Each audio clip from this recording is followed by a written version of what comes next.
على الفلاح.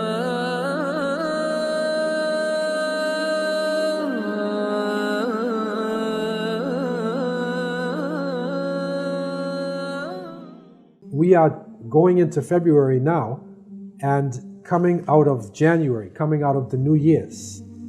Into February now, there was a celebration done by the Romans called the Lupercalia. And the Lupercalia was based upon their gods of Pan and Juno. February is actually named after one of their gods as well. And so this is a time where you're coming out of the winter and you're going toward the spring season. And so they used to have large gatherings of young people, and they would take the name of women, put them in a large container, and the men would choose them and literally have a sexual relationship. So it was based upon this, Cupid concept. The Greek word is Eros, erotica.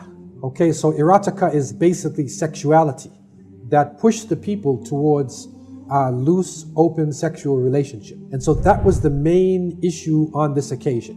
And this is where you get Cupids from and hearts and things like that. What happened was they combined this with an individual named Valentine, who in the Roman times, in the 3rd century of the Roman era, he was protecting young people. The Romans said no marriage because we want men to fight strong in battle, so we're not going to let you get married. Valentine, a religious priest, he is an innocent person who's protecting young people and wanting them to get married according to the rules of the church. He disagreed with this. They put him in jail. He went against the state. Eventually, they executed him. And on the day of his execution, he wrote a letter to 2 of the young people getting married, and he said, "From your Valentines." He's Saint Valentine's. So they took the concept of the open sexuality, put the name of a Christian priest on it, so it seems like a holy day.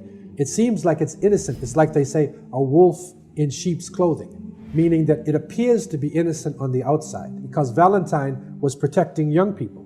But actually, it's the open sexuality of the Lupercalia.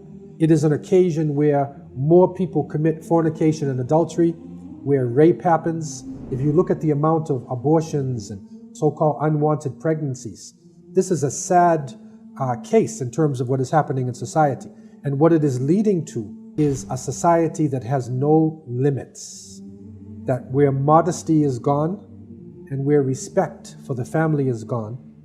Not only is it going against the law of God, but secondly, it creates sexually transmitted diseases. It is one of the big problems and plagues in the world today when people do not organize their life, take responsibility for their sexuality. There's a lot of damage that actually comes along with it, especially for the women. The problem is that the socialization, that the society itself teaches people how to take it a step further. Today, erotica is an overriding concept. And so when they watch the television programs or movies, every movie they're falling in love, even cartoons. Why? Erotica. And that is the dangerous thing for Muslims and people of conscience. So therefore, we're saying to Muslims, don't play around with the devil. Because what is happening is that young people are being fooled into focusing their life on their sexuality, as opposed to focusing their life on their education, on their physical fitness, and then grow into their sexuality. And when we look at the Quran, it tells us, وَلَا تَقْرَبُوا الزِّنَا إِنَّهُ كَانَ فَاحِشَةً وَسَاءَ سَبِيلًا. The Quran, the Last Testament says, do not come close to fornication and adultery, because it is an abomination and it will destroy everything in the path. Now, other sins, do not kill, do not steal, do not be jealous of your neighbor.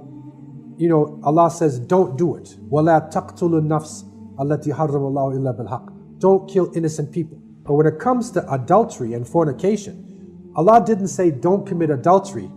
He said don't come near adultery. And so a man is naturally attracted to a woman. A woman is attracted to a man. So that's why Allah said don't come near it, because it's something that we want to do. We are built to do that in order for the species, to maintain itself. So therefore, what Islam is saying is that yes, have sexuality, but do it within the confines of marriage. do it in an organized fashion where the man respects the woman, where the family is set up, where he takes care of his children, and how people can protect themselves, and how sexuality can actually be a beautiful thing. It can be a halal, permissible thing, and not something wild and uncontrolled. And you'll find there are groups in Christianity and Judaism and other religions that know about the history of the Lupercalia. They know this. And they also are protecting themselves, because this is the basis in all upstanding religions, to protect the family, to protect the sexuality, and therefore you protect society.